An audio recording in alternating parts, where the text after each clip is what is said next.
Jeffrey Dahmer, un asesino en serie necrófilo, un monstruo.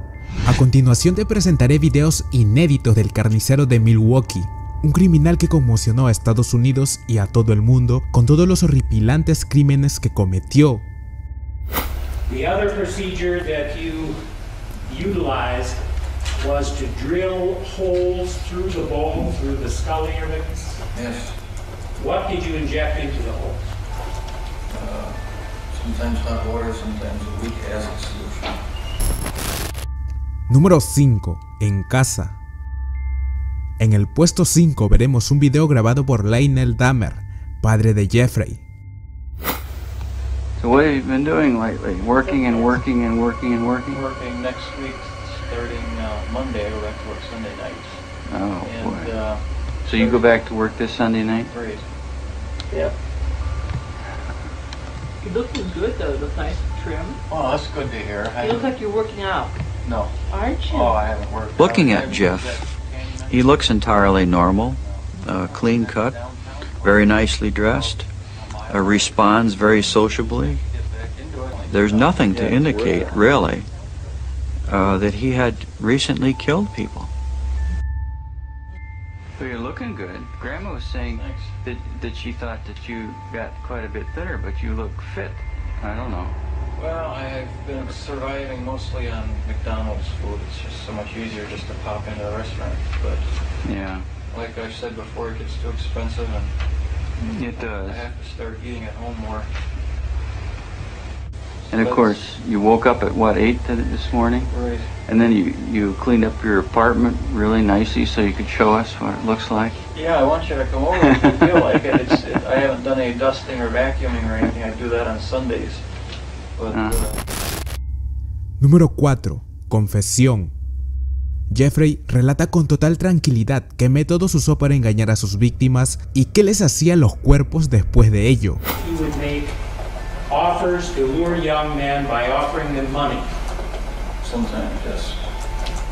And what you'd offer them money for is for the taking of pictures. Occasionally. You'd also offer them drinks. Your answer is yes? Right. The other procedure that you utilized was to drill holes through the bone, through the skull areas. Yes. What did you inject into the holes? Sometimes hot water, sometimes a weak acid solution. What sort of acid? Hydrochloric. Now, what was the purpose of that drilling technique now? To put the person in a sort of zombie-like state. I didn't know exactly what it would do, but I was experimenting, if you will. What do you mean when you say a zombie-like state? What do you State think? where he would be willing to just follow my orders and not want to leave. He was on the couch, lying down with the drilling technique had already been applied, and I thought he was asleep. With his victim asleep, Dahmer went for a drink at a local bar. Did you arrive at a conclusion as to whether or not you had taken his life as a consequence of the drilling technique? No, it had, How do you know that? because he was walking down State Street. What happened next was almost as unbelievable as the crime itself. He was nude. Two girls had called 911 police or something. I put my arm around him, trying to walk him back to the apartment, and got halfway there, and that's when the police and rescue squad came in. The story he was a house guest friend who sometimes drinks too much on the weekends, runs out of the street and drinks. Número 3. Padre e hijo. Jeffrey y su padre fueron entrevistados por una cadena estadounidense. El hecho de que su padre esté sentado a su lado y escuchando los crímenes atroces que cometió su hijo es totalmente desgarrador. Hi, Jeff. Sherry, how are you? Good to see you. Good to see you.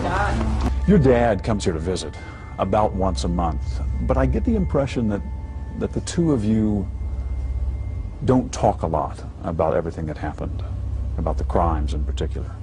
No, we don't discuss that because it's been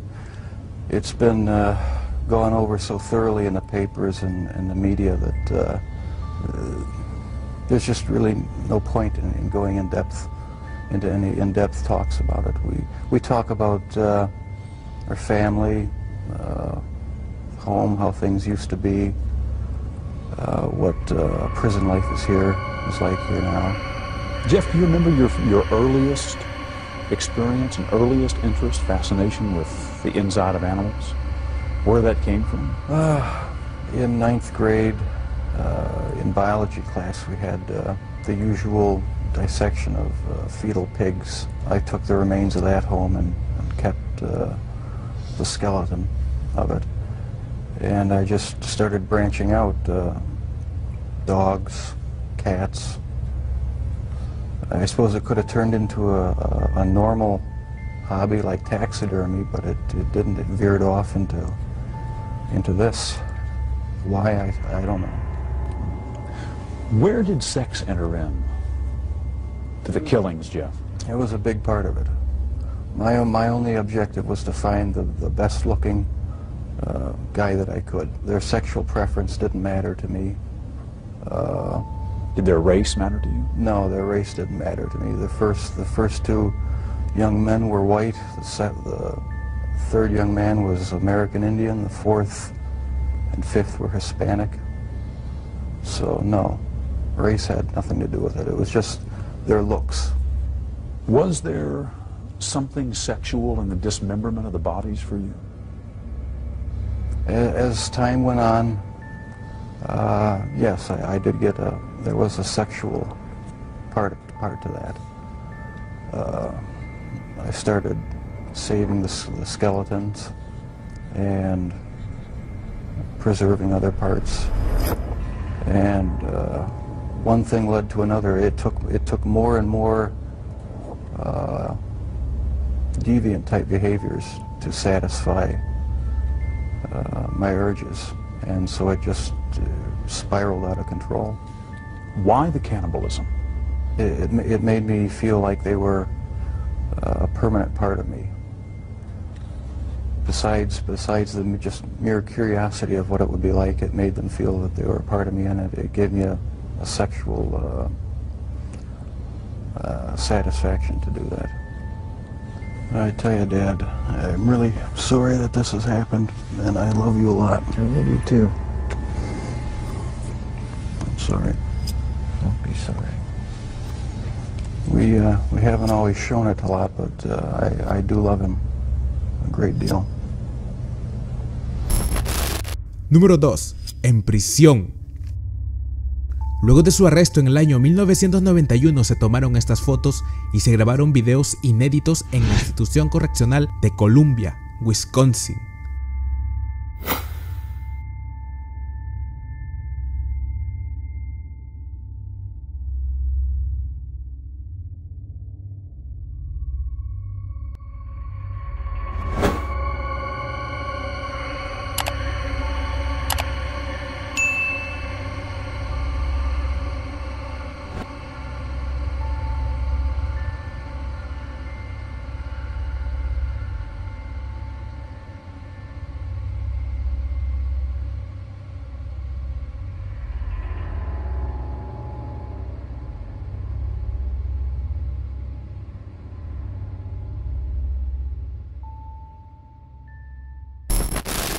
Número 1. Familiares de víctimas.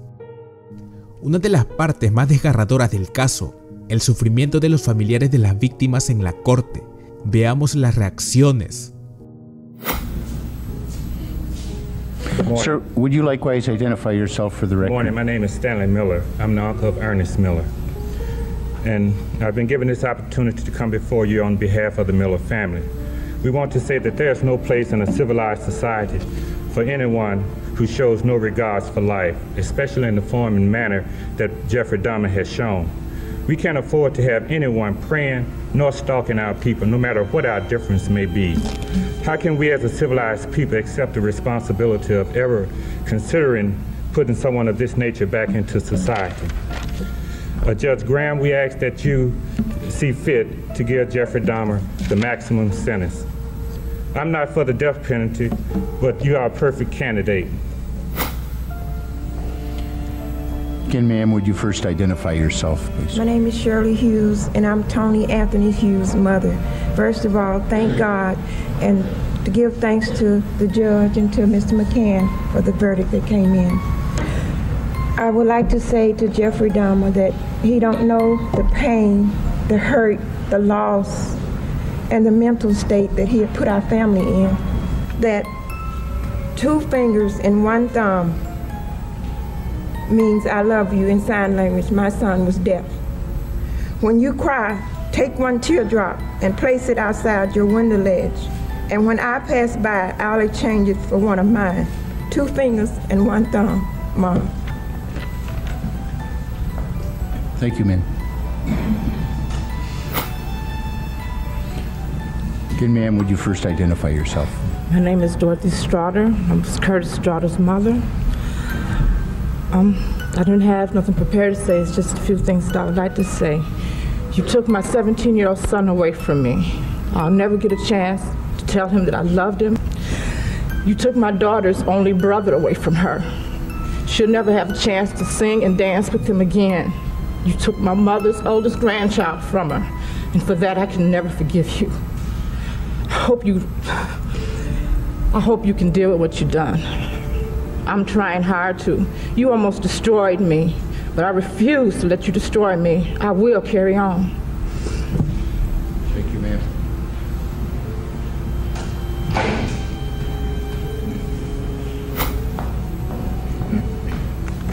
Again, would you identify yourself first, ma'am? Yes. Good morning, Your Honor. I'm Janie Hagan, the sister of Richard Guerrero. I am here as a spokesperson for my family. That Jeffrey, you are el diablo, el puro diablo que estaba suelto en las calles de nosotros. That means the devil, the pure devil that walked our streets and was loose. So, Your Honor, please, I beg you, don't let this man ever walk our streets or see daylight again. Thank you. Thank you, ma'am.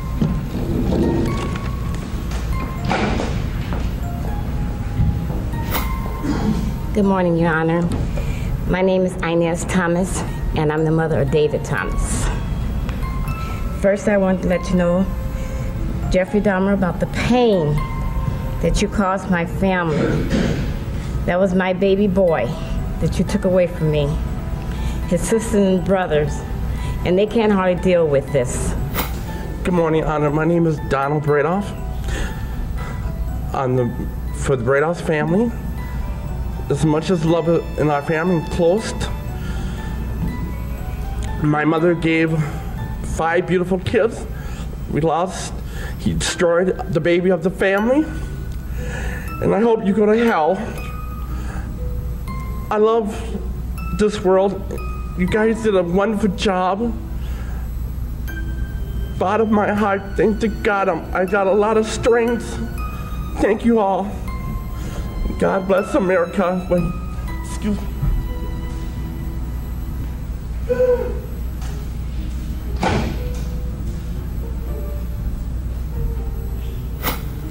Hello, my name is Marilyn Sears. I'm the mother of Anthony Lee Sears, and I just wanted to know, just why, why would it be my son, And I want to thank the jury, and I want to thank you, Judge, and just keep this man off the street, please. I don't even need a microphone. My name is Rita Isbell. No, ma'am. You'll address the court from... My name is Rita Isbell, and I'm the oldest sister of Errol Lindsay. Whatever your name is, Satan, I'm mad. This is how you act when you are out of control. I don't want to ever see my mother have to go through this again. Never, Jeffrey. Jeffrey, I hate you. I hate you. Something's out of control. Don't me, Jeffrey. I'll kill you. God damn it. Look at me, motherfucker. Take it easy. It's okay.